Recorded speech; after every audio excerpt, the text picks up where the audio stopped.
থাকছে একরকম ভাবে, এখন আমরা থাকি একটা তোষক বিছায়া ফ্লোরের মধ্যে থাকতেছি। ও দেখতেছে যে কিভাবে চলতেছি, কিভাবে থাইকেছে জন্মের পর থেকে, এখন কিভাবে থাকতেছে, ও কেমন জানি করতেছে। প্রথম দিন কথা বলছে পাশের এলাকায়, বলতেছে আর কি স্কুলে এখানে আসেন, আসলে হচ্ছে আপনাকে দেখবো। তো আমি মেয়েটারে দেখলাম, তো মেয়েটা আমার বলতেছে যে আপনি কল দিছিলেন? আমি বলছি হ্যাঁ আমি কল দিছি। এখন আমাকে বলতেছে আচ্ছা ঠিক আছে, এখানে কথা বলে না সমস্যা হতে পারে। আমি চলে আসছি ওইখান থেকে। ওই দিন রাত্রে 8টার দিকে কল দিছে মেয়েটার ভাবি, বলছে হ্যাঁ আপনাকে পছন্দ হয়েছে, তবে আমাদের একটা শর্ত আছে, আপনার সাথে কোনো রিলেশন না, ডাইরেক্ট বিয়ে করতে পারবেন? আমি বলছি যে হ্যাঁ বিয়ে তো অবশ্যই করতে পারবো, আচ্ছা দেখি আপনার সাহস আছে কিনা, বিয়ে করতে পারেন কিনা, আমি যেই দিন বলবো ওই দিন আসবেন। আমার ডাক দিছে, গেলাম, যাওয়ার পরে টাকা পয়সা যা কিছু লাগে সবকিছু দিয়া বিয়ে শাদী একদম পড়াই দিছে, 50,000 টাকা দিয়ে দিছে, ও চলে আসছে। তারপর আমি আমার ওয়াইফকে নিয়ে চলে আসার পরে আমার দোকানটাও চলতেছে না, স্টুডিও চলতেছে না, তো দোকান ছেড়ে দিলাম। আমি হচ্ছে আমার টাকা পয়সা যা ছিল 6 মাসের মধ্যে আমার বউকে নিয়ে আনন্দ ফুর্তি করে শেষ করে ফেলছি, খাওয়া দাওয়া কোনো কাজ করি নাই। তো এখন আমি কি করব, চাকরি করতে হবে, টাকা শেষ হয়ে গেছে, তো আমাকে কোনো জায়গায় জব দিচ্ছে না।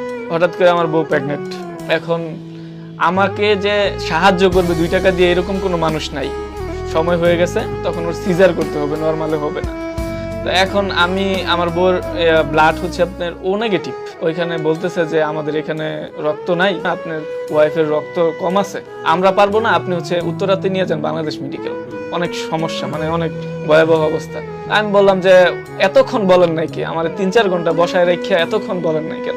উত্তেজিত হয়ে গেছি আমি। হঠাৎ করে আল্লাহর একটা এই গোরাশাল থেকে একজনের কল দিয়ে বলতেছে যে ওইখানে নিয়ে যান, একটা ডাক্তার আছে, তাড়াতাড়ি নিয়ে যান, চিকিৎসাটা করতে পারবে।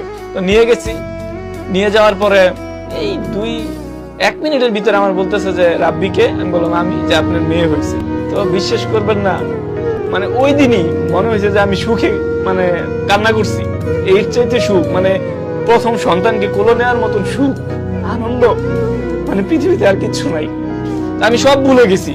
তো এখন আমি আমার বাচ্চাকে নিয়ে ওইখানে পরে দেখাশোনা করার মতো কেউ নাই, আমার তো মা নাই। তো এখন এই সমস্ত কাজ প্রায় 6 মাস আমি করছি, বাড়ির যা কাজ আছে সব, যতটা কেয়ার করা, আমার বাচ্চাকে যতটুকু কেয়ার করা, সব খাবার ওষুধ কোনো কিছুর কমতি দেয় নাই, রেন করে হইলে আমি করছি। বুঝতে পারছি, কেউ আমাকে কোনো দিক থেকে সাপোর্ট দেয় নাই। আমি চলে গেলাম একদম চট্টগ্রামে। তো আমি একটা সাহস করে ম্যাচ দিয়ে দিছি একটা। তো বিজনেস শুরু করার সাথে সাথেই আমি আমার ওয়াইফকে আর আমার বাচ্চাকে নিয়ে গেছিলাম হ্যাঁ চিটাং নিয়ে গেছিলাম। তো ওইখানে চলতেছে, থাকতেছে, বিজনেস চলছে মোটামুটি ভালোই। প্রফিট আমার থাকতো 70-80 পার মান্থ। হঠাৎ করে করোনা চলে আসছে, ব্যবসা একদম ড্যাম হয়ে গেছে। আমি আবার টুকটাক ভিডিও করতাম, ফেসবুকে ইউটিউবে ভিডিও করতাম, ওইখান থেকে দেখি ভালো টাকা আসে। এখন আমি ঢাকাতে আসছি, আইসা হচ্ছে গিয়ে 2 মাস যাবত ফেসবুক থেকে যা টাকা আসতেছে ওইটা দিয়ে চলতেছি। আমার ফাইটের সবচাইতে বড় সহযোদ্ধা হচ্ছে আমার জীবনসঙ্গী, ও আমাকে সব দিক থেকে সাপোর্ট দিচ্ছে। আসলে কি বলবো, এটা বর্তমান জেনারেশনের মেয়েদের চাইতে অন্যরকম। ওরা আমি বলছি যে তুমি কোনো ফেসবুক চালাইতে পারবে না, ওরা এখন পর্যন্ত কোনো নিজস্ব ফেসবুক অ্যাকাউন্ট নাই। ওরে আমি যেইটা কিনা দেই ও ওইটাই পরে। ও আমারে জিজ্ঞেস করবো যে তোমার পছন্দের নিয়ে আসো।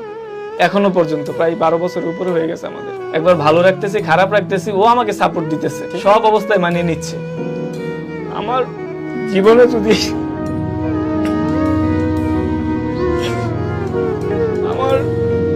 যদি কোনো ভালোবাসার মানুষ থেকে থাকে, সাপোর্ট দেওয়ার মানুষ থেকে থাকে, আমার খারাপ সময় ভালো সময় শুধু আমার ওয়াইফ এই ছোট মানুষের মধ্যে আগলে রাখতেছে। এখনো পর্যন্ত ওর কোনো ব্যক্তিগতভাবে কোনো চাহিদা নাই। মাঝে মধ্যে তাকাই ওর দিকে, ওর চোখের দিকে তাকায় যে আসলে কি মানুষ নাকি। আমি আমার ভুলের জন্য আমার সন্তান, আমার ওয়াইফ দিনের পর দিন, বছরের পর বছর এখান থেকে ওইখানে, এখান থেকে ওইখানে, অথচ ওরা আমার কোনো রিয়াকশন নেই ওদের মধ্যে। ওরা আমার আরো সাপোর্ট দিচ্ছে। আমার ওয়াইফ ও 8 বছর যাবত নিজের বাড়িতে যাইতে পারতেছে না। কি বলবো কথা, আমি আর কথা বলে শেষ করা যাবে না। এখন সর্বশেষ আমি আমার ওয়াইফকে এটাই বলতে চাই যে আমি তোমার কতটা ভালোবাসা দিতে পারছি জানি না, তুমি আমার অনেক ভালোবাসো এটা আমি জানি। এভাবেই তুমি যতদিন পর্যন্ত আমি থাকবো, আমার পাশে যদি থাকো, যত বাধা আসুক না কেন, একবার থেমে গিয়ে উঠে যাই, উঠে গিয়ে থেমে যাই। তুমি যতদিন পর্যন্ত থাকবা, তুমি থাকলে আমি সবসময় যুদ্ধ করে যেতে পারবো। এবং তোমার জন্যই আমি এখনো পর্যন্ত শক্তি পাই, সাহস পাই। এভাবে তুমি আমার সবসময় ভালোবেসে যাইবে। হ্যাঁ, আমি অনেক ভালো আছি তার সাথে। ওকে, আমি অনেক ভালো একটা মানুষ পাইছি আমার জীবনে। আমার হাজবেন্ড অনেক ভালো, আমি অনেক একটা ভালো একটা মানুষ পাইছি আমার জীবনে। ওই সবকিছু ঠিক আছে। এ হচ্ছে আমার মেয়ে। তো আমি এখন আসছি, ঢাকাতে আসছি, ও খুব বোরিং ফিল করতেছে। ওর মন মানসিকতা খুব খারাপ, মানে থাকছে একরকম ভাবে। এখন আমরা থাকি একটা তোষক বিছায়া ফ্লোরের মধ্যে থাকতেছি। ও দেখতেছে যে কিভাবে চলতেছি, কিভাবে থাইকেছে জন্মের পর থেকে, এখন কিভাবে থাকতেছে। এখন ওর ভিতরে একটা মানে আনইজি ফিল করতেছে, ও কেমন জানি করতেছে।